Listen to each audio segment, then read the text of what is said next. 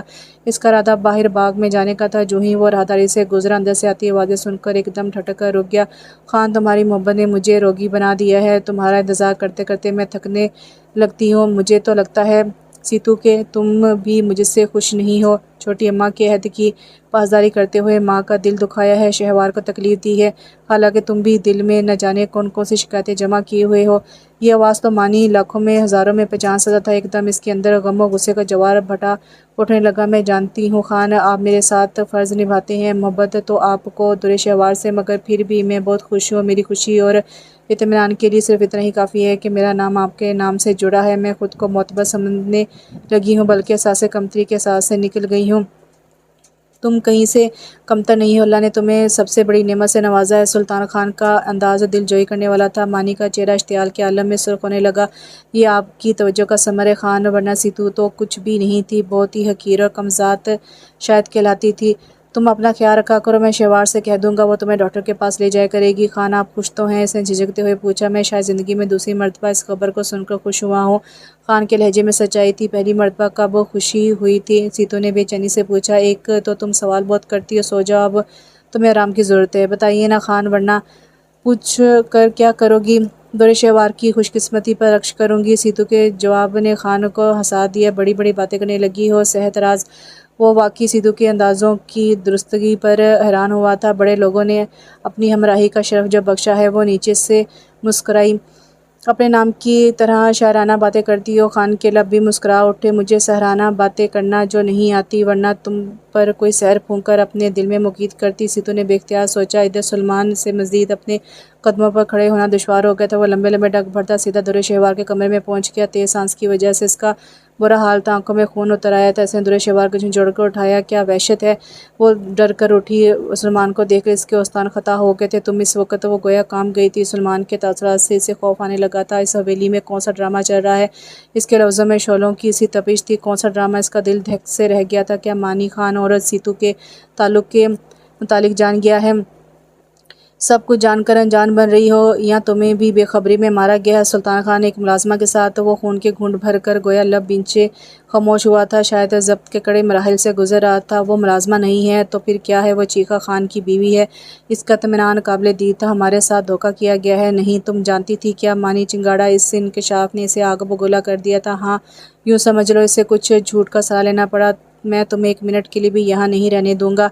پاگل مت بنو سیتو خان کی مجبوری ہے، میں تمہیں سب کچھ بتاتی ہوں، اسے نرمی سے کہتے ہوئے مانی کو زبردستی پاس بٹھا کر وہ سب کچھ بتایا جو اس کے علم میں تھا۔ مگر مانی اور بھی بھڑنے لگا۔ میں تمہیں اپنے ساتھ لے جاؤں گا آپا، ابھی اور اسی وقت، جب تک لالا سیتو کو طلاق نہیں دے دیتے۔ تم یہاں نہیں رہو گی۔ اس کا انداز فیصلہ کن تھا۔ وہ اپنے بہت ہی جوشیلے 17 سالہ بھائی کو کئی لمحے دیکھتی رہی تھی، پھر گویا تھک کر بولی، مجھے مجبور مت کرو مانی، میں اپنی ماں کی طرح طلاق کا دھبا اپنے ماتھے پر نہیں لگواؤں گی۔ ان باتوں کی اب کوئی اہمیت نہیں۔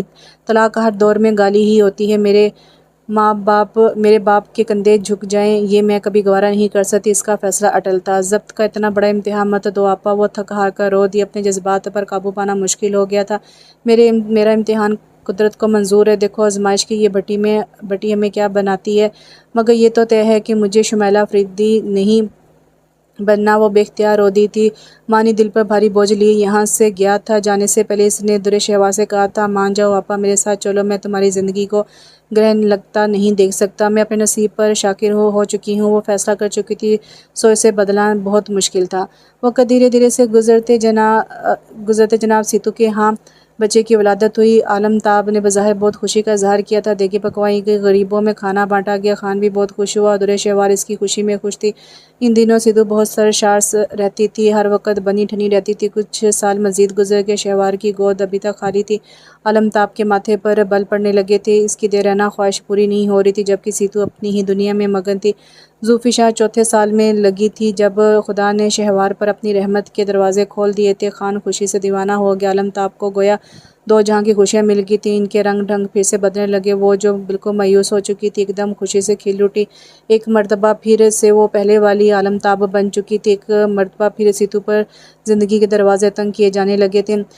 عالم تاب کو اب کوئی فکر، کوئی خدشہ نہیں تھا کہ انہیں اب سیتو کے وجود کی ضرورت نہیں رہی تھی۔ انہیں درِ شہوار سے وارث ملنے کی امید ہو چکی تھی۔ سیتو پھر سے پس منظر میں چلی گئی تھی۔ سیتو عالم تاب کی زندگی میں چبھنے والا ایسا کانٹا تھا جس نے ہر پل ہر لمحہ انہیں اذیت دی تھی۔ سلطان خان رات کو ان کے کمرے میں آیا تھا۔ وہ ان سے زمین اور جائیداد کے متعلق بات کر رہا تھا۔ وہ ان سے کچھ مشورہ طلب کر رہا تھا۔ عالم تاب ٹکٹکی باندھے سے دیکھ رہی تھی۔ سلطان خان، ان کا بیٹا، ان کے جگر کا ٹکڑا، راگھو خان خٹک کا اکلوتا وارث۔ اماں، میں چاہتا ہوں کوئی زمین اور حویلی کا ایک حصہ سیتو اور زوفی شاہ کے نام کر دوں۔ کیا مطلب؟ وہ یکدم بھڑک اٹھی۔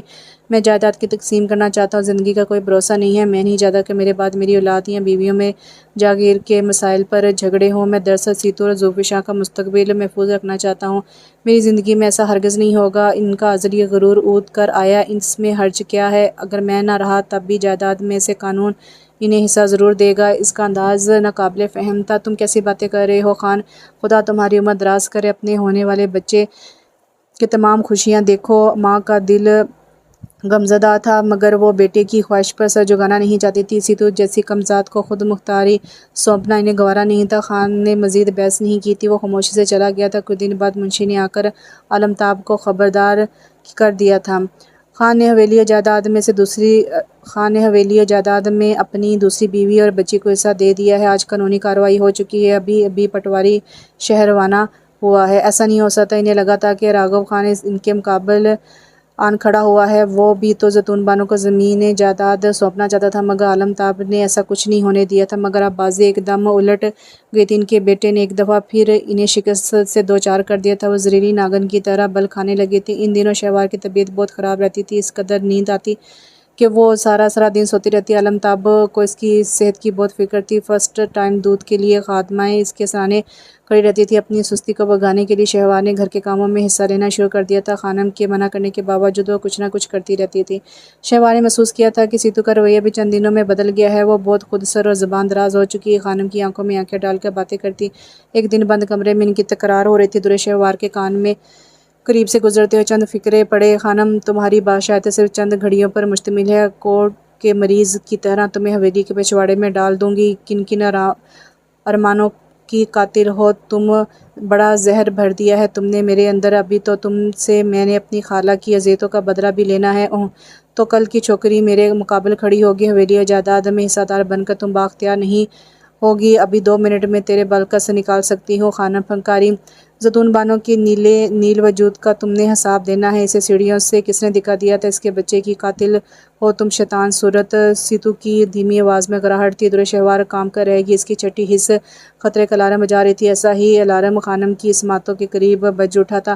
یہ سیتو تو آستین کا سام نکل آئی تھی۔ اسے 25 سال پرانی باتیں کس نے بتائیں؟ خانم کا ذہن تیزی سے نیا منصوبہ بنا رہا تھا اور کچھ بھولی بسری یادیں بھی تازہ ہو رہی تھی۔ راگھو علی خان کی دوسری شادی سراسر عالم تاب کی توہین تھی۔ وہ غصے سے حسرت میں بل کھا کر رہ گئی۔ زیتون بانو حویلی میں دوسری دلہن بن کر اتر آئی تھی۔ عالم تاب کو بہت عرصہ سسر اور شوہر کے خوف سے زبان بند رکھنی پڑی تھی۔ سسر کی وفات کے بعد حویلی پر ان کا اختیار واضح ہو گیا تھا۔ سلطان خان کے ماں بن کر ان کی حیثیت کو زیتون بانو چیلنج نہیں کر سکتی تھی۔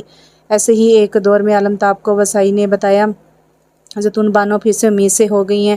کیا وہ بے چین ہوگی؟ ایک شام انہوں نے زیتون بانو کو اوپری منزل کی صفائی کے لیے بھیج دیا۔ اس وقت گھر کے نوکر اپنے کوارٹر میں چلے گئے تھے۔ انہوں نے اطمینان سے سیڑھیوں پر اچھی طرح تیل پھیلا دیا۔ یوں اپنے ہی دھیان میں مگن سیڑھیاں اترتی زیتون بانو پھسلتے ہوئے زمین بوس ہو گئی۔ اس حادثے میں وہ اپنی دونوں ٹانگیں بھی گنوا بیٹھی تھی۔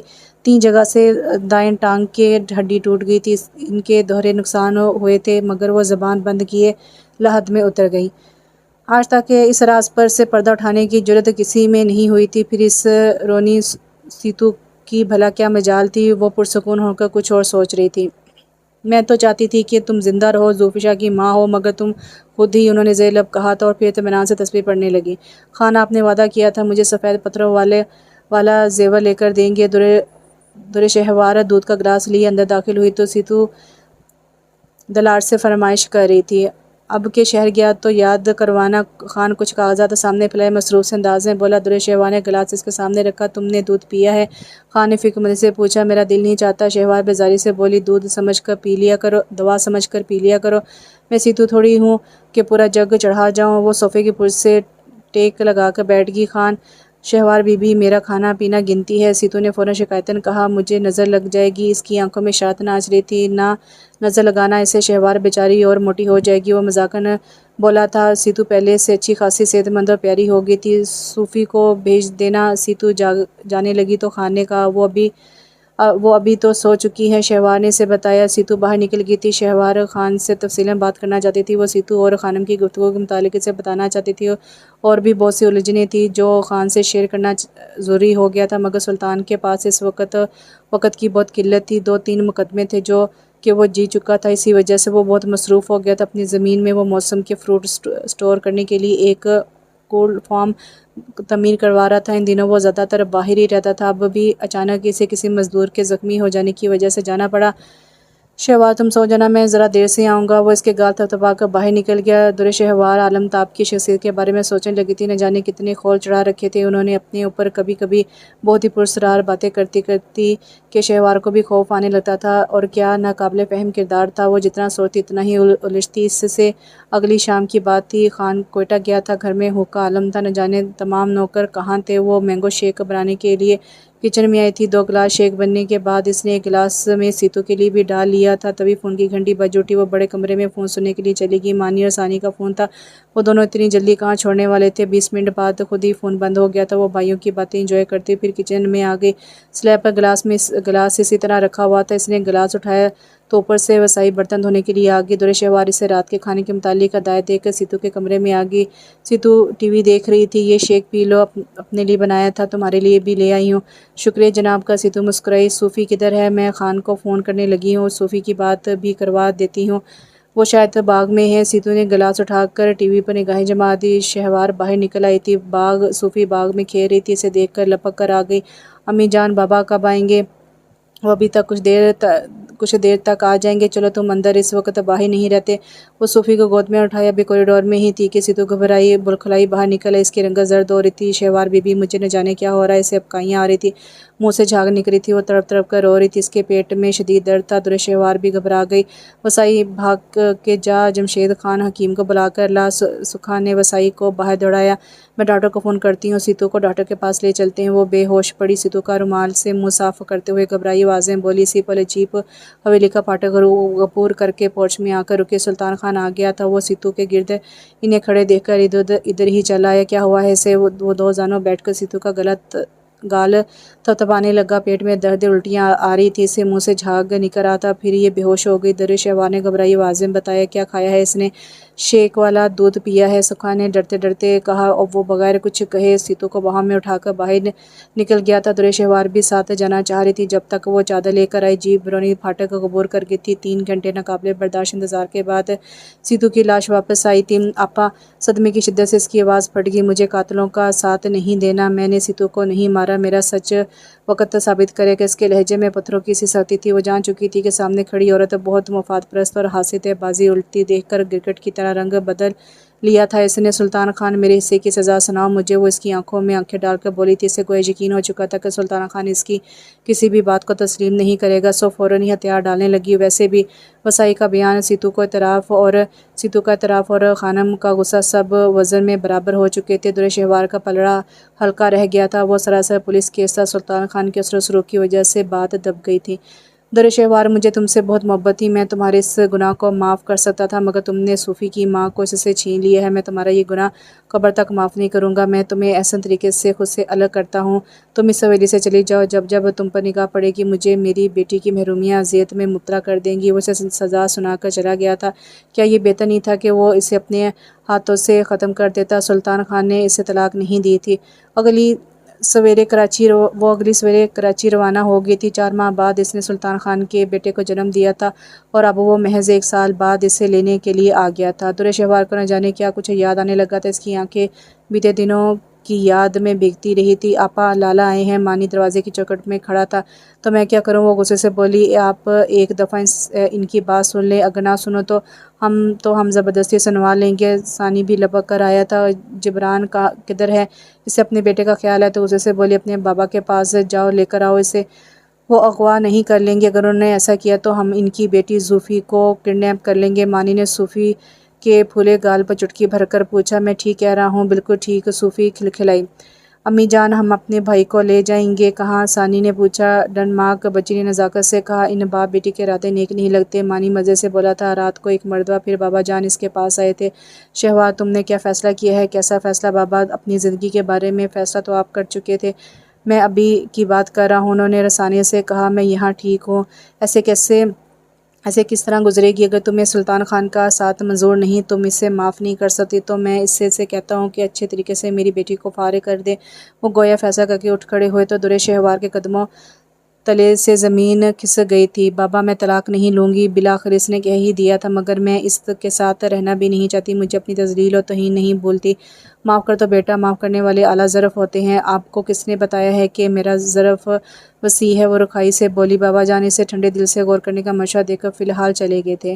صبح مانی اور ثانی کے ساتھ صوفی پھر سے آ گئی۔ امی جان، آپ کب چلیں گی ہمارے ساتھ؟ بابا نے آپ کا ٹکٹ بھی خرید لیا ہے، اتنی سی بچی خوب پڑھائی ہوئی لگ رہی تھی، یقیناً باپ نے رٹایا تھا۔ اگلے سال چلوں گی، اس نے بچی کو ٹالا۔ اس سال کیوں نہیں؟ بچی ٹھنکی۔ ثانی، اسے لے جاؤ۔ وہ عاجز ہو کر بولی۔ اس کے بابا کو بھیج دو۔ مانی نے آنکھوں میں شرارت بھر کر پوچھا۔ سیدھے ہاتھ کے 2 تھپڑ لگاؤں گی۔ آپا کتنی ظالم ہو تم، معاف کیوں نہیں کر دیتی لالا کو؟ مانی خوفزدگی سے بولا تھا۔ کئی کمپنیوں کو ہارٹ اٹیک ہوا ہوگا جب تم پیدا ہوئے تھے، وکیل صفائی بن کر آ جاتے ہو۔ لالا نے معافی نامہ بھیجا ہے، آپ غور کر لیں۔ مانی نے لفافہ اس کے سامنے ڈال دیا اور خود باہر نکل گیا۔ شہوار نے اس 3 صفحات پر مشتمل خط کو پڑھنا شروع کیا۔ اس کی نظریں تحریر پر پھسل رہی تھیں۔ شہوار، میں ایک عام سا کم پڑھا لکھا دیہاتی ہوں، مجھے باتیں بنانی نہیں آتی، مگر میں تمہیں ایک بات بتانا چاہتا ہوں، تم اس معمولی سے دیہاتی کی آنکھوں میں اترنے والا پہلا خواب ہو۔ تمہاری تصویر میرے دل اور آنکھوں میں سجانے والی اماں جان تھی، انہوں نے اول روز سے ہی مجھے بتا دیا تھا کہ تم یعنی درے شہوار میری دلہن بنو گی۔ میں نے تمہارے حوالے سے بے شمار خواب دیکھ رکھے تھے، حسین، خوشنما، دل نشین خواب۔ حالانکہ میں حسن پرست نہیں ہوں، فصل کی بوائی میں، کٹائی میں، ہل چلاتے ہوئے، ساون میں، بھادوں میں، ہر موسم میں، ہر رات میں تمہارا تصور میرے ہمراہ تھا۔ پھر کسی سیتو کی بھلا کہاں گنجائش نکل سکتی تھی؟ مگر میرا مسئلہ یہ تھا کہ خدا نے مجھے ایک بہت نرم دل سے نوازا، اس لیے مجھے اپنی چھوٹی ماں سے بھی بہت انسیت تھی، اپنے نوکروں سے، مزاروں سے بھی محبت تھی۔ تم سے نکاح کے بعد میں بہت سرشار تھا، مگر ان دنوں چھوٹی اماں بہت اداس ہی نظر آتی تھی۔ پھر ایک دن انہوں نے مجھے سب کچھ بتا دیا، ہر راز، ہر بات، وہ سب وصیتیں جو اماں جان کی طرف سے انہیں سوغات میں ملی تھی۔ ان کے غم کا بوجھ میرے دل کو بوجھل کر گیا تھا۔ اماں جان نے ان کے ساتھ بہت زیادتیاں کی تھی، بہت ظلم ڈھائے تھے، حالانکہ وہ قطعاً بے زر تھی، بے قصور تھی۔ مجھے یقین نہیں آتا تھا کہ میری ماں کسی کو اس حد تک مجبور اور بے بس کر سکتی ہیں۔ انہوں نے چھوٹی اماں کو سیڑھیوں سے گرانے کے لیے جو گھٹیا ترین حرکت کی تھی، جس کے نتیجے میں وہ ہمیشہ کے لیے معذور ہو گئی تھی، اس کے باوجود میں نے انہیں ہمیشہ صابر و شاکر پایا۔